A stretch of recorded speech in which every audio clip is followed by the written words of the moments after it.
What if I told you that your $1,000 rod and reel combo is completely useless if you're wearing the wrong color shirt? Sounds crazy, right? We spend so much time and money on lures, line, and electronics, but we ignore the most obvious thing. Today, we are talking about what you wear, and I'm going to show you why that bright, safe jacket might be the very reason trophy fish vanish the second you get near the water. This isn't a guess. It's about understanding how your target sees the world. Think it's nonsense? Stick around and then tell me in the comments if I've changed your mind. For generations, the old wisdom was simple: be quiet and don't let your shadow cross the water. And that's good advice. But on today's pressured waters, it's not enough. Trophy fish, the big, old, smart ones, didn't get that way by being careless. They've seen every lure and heard every trolling motor. Their survival depends on spotting danger from a distance. Meanwhile, we walk into sporting goods stores and see racks of bright orange, electric blue, and lime green fishing apparel.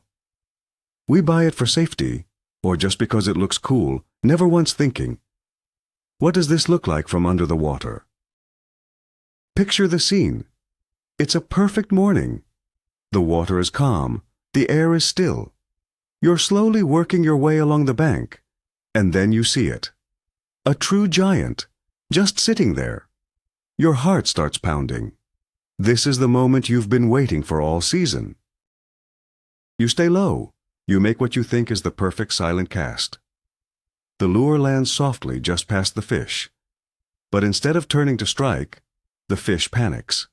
It's a blur of motion, and then it's gone, leaving nothing but a swirl of mud. You're left standing there, completely baffled. What just went wrong? You'll blame a dozen things. Maybe a bird flew overhead. Maybe the line spooked it. But let's consider another possibility. The fish didn't hear you, and it didn't see the lure first. It saw you. Or more specifically, it saw a giant, unnaturally bright shape where there should have been nothing but trees and sky. To understand why, you have to stop thinking like a human and try to see the world from the fish's perspective. When a fish looks up from the water, it doesn't see everything clearly. It sees the world through a circular window, a cone of vision. Everything outside that cone is a distorted, reflective surface. Now, think about where you are. Standing on the bank, you are right at the edge of that window. And what's behind you? Usually, it's the bright, open sky. So, you're not just a person. You are a dark or colored silhouette framed against the brightest background possible. This is where high-contrast colors become your worst enemy.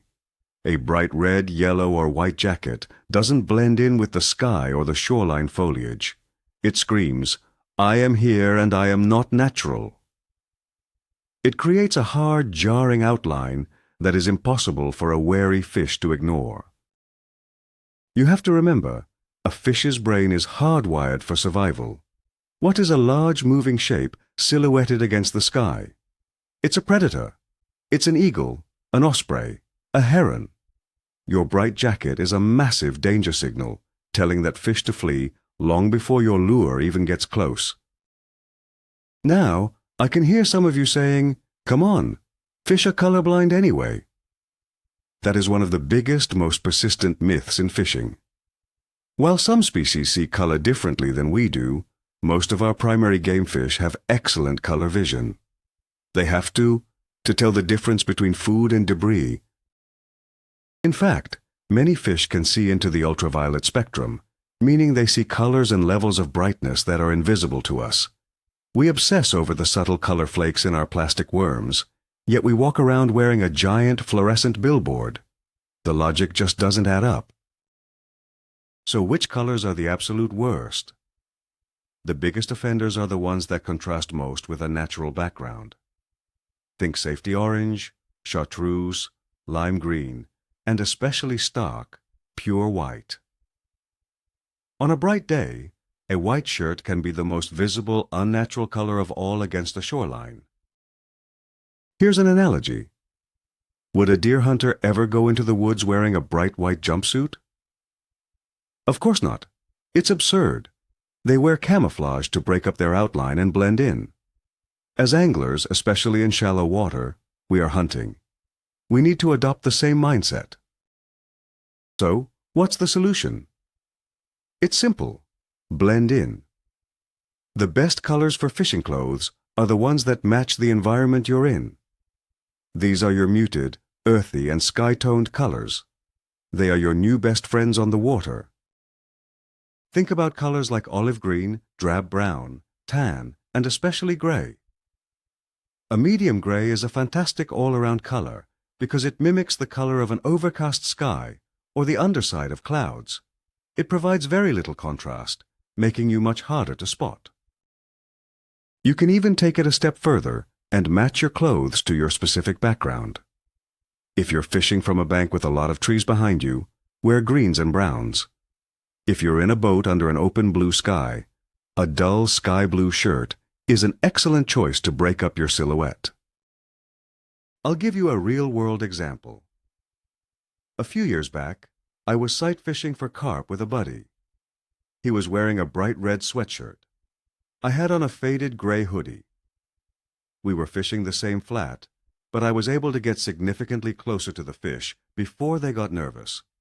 It was a clear, direct lesson. And for those of you thinking, this is great for shallow trout streams, but I fish for bays in a boat in 20 feet of water. It still matters. You are a large object moving above the fish. Muted colors on your boat and on your body create a less defined, less threatening presence overhead. This isn't just a clear water tactic. Even in stained or murky water, fish can detect shapes and shadows. A big, bright object moving overhead is still going to register as a potential threat, even if the fish can't see the details. It's about minimizing every single unnatural element you introduce.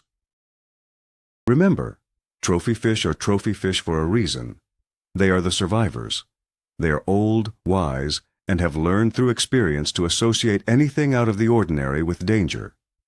They didn't get big by being curious. They got big by being paranoid. The fundamental goal here is to reduce your impact and minimize your presence. You want to become part of the background, just a boring, non-threatening piece of the scenery. You want the first thing that fish notices to be your lure, not you. So I have a simple challenge for you. On your next fishing trip, leave the bright stuff at home.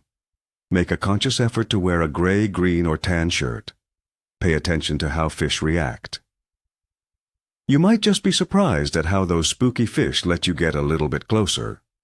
It's one of the easiest changes you can make, and it might just lead you to the fish of a lifetime. So, let's bring it all together.